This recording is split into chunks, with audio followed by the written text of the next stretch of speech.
Assalamualaikum warahmatullahi wabarakatuh. Alhamdulillahirabbil alamin. Wassalatu wassalamu ala asyrofil anbiya'i wal mursalin wa ala alihi wa sahbihi ajmain, amma ba'd. Bersama saya Bagus Muhammad Syafi'i di channel Bagus Abdul Syafi'i. Sahabat dan juga umat Islam yang sangat dicintai oleh Allah.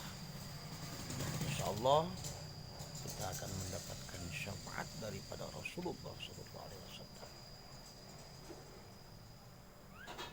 Di akhir-akhir dalam beberapa hari yang lalu, banyak sekali yang mengatakan bahwasanya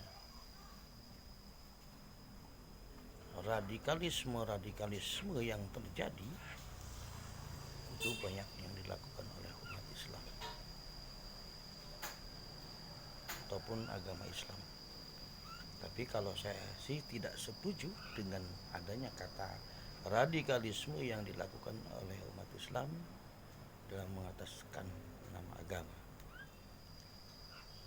Agama Islam sendiri mengutuk yang namanya radikalisme, karena ini semua bersumber daripada setan.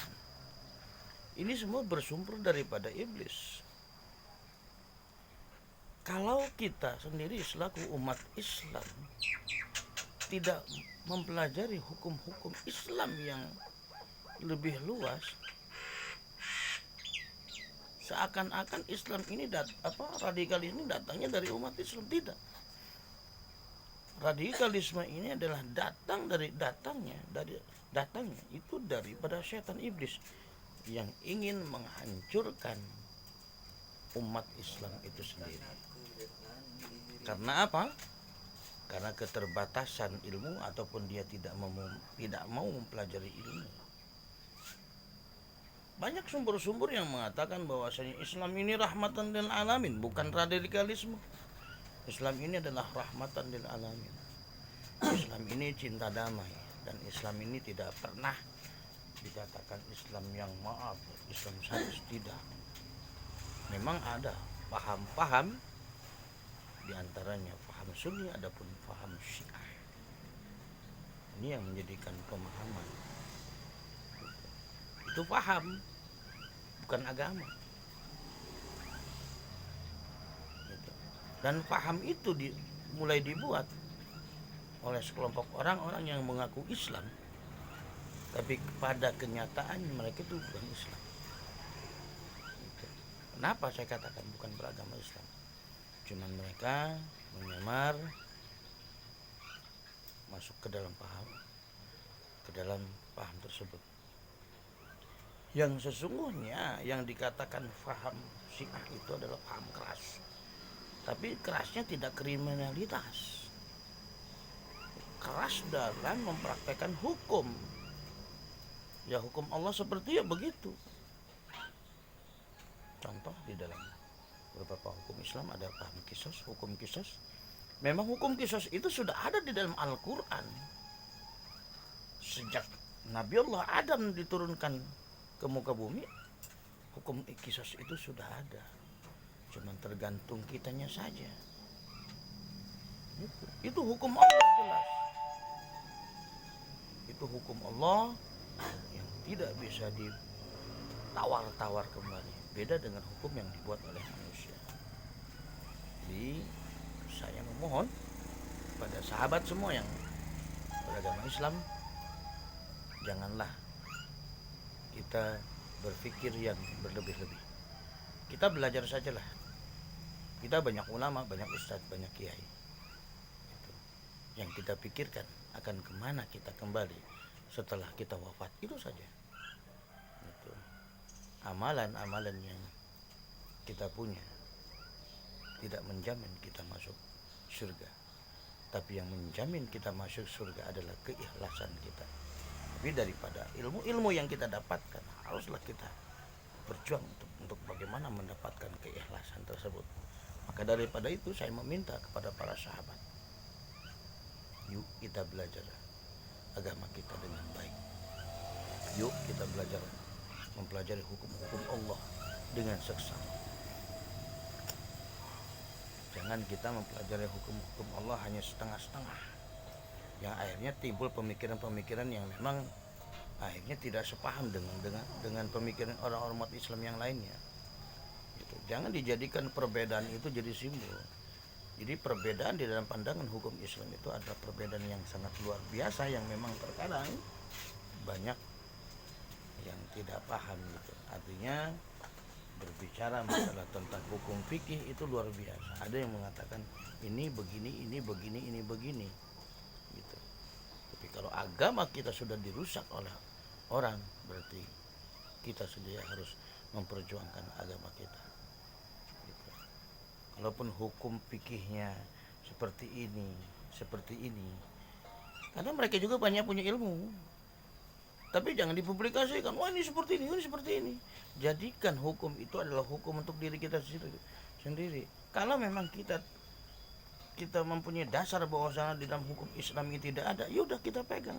Tapi kalau memang kita punya dasar dalam hukum Islam seperti ini, ya kita pegang. Contoh, nggak usah jauh-jauh lah.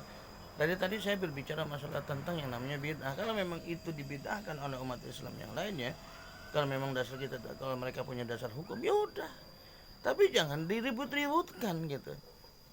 Jangan ditonjolkan kepada orang yang memakai. Yang akhirnya nanti terjadi keributan. Akhirnya Islam dengan Islam sendiri bertempur. Gitu. Maka daripada itu saya meminta kepada umat Islam, yuk kita jaga hasanah umat Islam ini. Di kerangka negara Republik Indonesia, kita cinta kepada negara kita, kita cinta kepada agama kita, agama Islam. Bertoleransi kita dengan agama-agama yang lain adalah merupakan sumber daripada Al-Quran. Kenapa?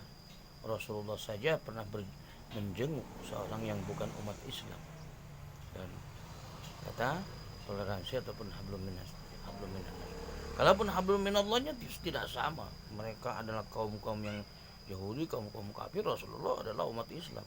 Mereka orang Yahudi, mereka orang kafir. Rasulullah adalah umat Islam, adalah orang yang beragama Islam gitu. Maka daripada itu kita cinta Rasulullah, kita cinta atau kita contoh Rasulullah. Maka daripada itu sahabat, di channel itu Bagus Abdullah Syafi'i kita mentelaah ilmu-ilmu yang sudah ada. Thalabul ilmi fardhatun ala kulli muslimin wal muslim. Carilah ilmu, bahwasanya mencari ilmu itu sangat diwajibkan bagi umat-umat Islam. Sangat diwajibkan. Kenapa? Kalau kita jadi bodoh,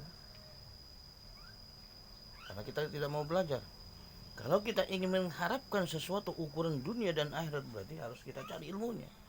Man aradad dunya fa'alaihi bil ilmi, wa man aradal akhirah fa'alaihi bil ilmi, wa man aradal huma fa'alaihi bil ilmi.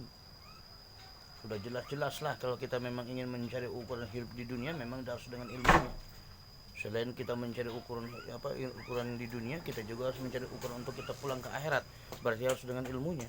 Berarti kedua-duanya, bagaimana dunia kita dapat, bagaimana akhirat kita dapat, bahkan semuanya akan menjadikan satu buah keindahan. Di dunia kita akan mempelajari apa yang tentang disebutkan hukum-hukum Islam. Di akhirat pun kita akan mendapatkan bagaimana kecintaan kita kepada Rasulullah, yang akhirnya insya Allah di akhirat nanti kita akan mendapatkan syafaat daripada Rasulullah SAW. Nanti banyak umat-umat Nabi yang lain juga akan berbondong-bondong meminta syafaat daripada Nabiullah Adam hingga Nabiullah Isa. Akhirnya Nabiullah Isa berkata, coba mintalah kepada Rasulullah SAW, Nabiullah Muhammad SAW, untuk meminta syafaat ke beliau. Seluruh umat-umat daripada Nabi yang pertama sampai ke Nabiullah Isa, umat Nabiullah Isa AS meminta syafaat kepada Rasulullah SAW. Maka kita bangga menjadi umat daripada Nabiullah Muhammad SAW. Maka jangan kita hancurkan agama kita dengan hanya satu perbedaan menjadikan rahmatan lil alamin. Insyaallah mudah-mudahan dengan perbedaan ini kita akan lebih mengenal dan akan lebih menguasai ilmu-ilmu yang ada. Maka kalaupun kita menggunakan pendapat yang ini, haruslah kita gunakan pendapat yang ini, maka semuanya juga akan mendapatkan pertanggungjawaban dari apa yang telah kita pelajari dan dari apa yang telah para ulama utarakan. Insyaallah mudah-mudahan dari kesempatan hari ini kita dapat berbagi dan mencari ilmu yang sangat. Mudah-mudahan kita diberikan oleh Allah manusia-manusia yang tangguh, yang siap berkokoh untuk menghadapi apa yang memang bisa menghancurkan kita sendiri. Kita singkirkan radikalisme, kita buang Islam ini menjadikan agama rahmatan lil alamin. Jangan kita punya pola pikir bahwasanya agama Islam adalah agama yang radikalis, yang menjadikan radikalisme kita itu adalah pemikiran kita yang didasarkan oleh pemikiran iblis dan setan. Maka daripada itu kita berjuang bukan untuk melawan orang-orang, tapi kita berjuang untuk melawan hawa nafsu, dan kita berjuang untuk demi semua apa yang kita cintai, khususnya agama kita, agama Islam. Assalamualaikum warahmatullahi wabarakatuh.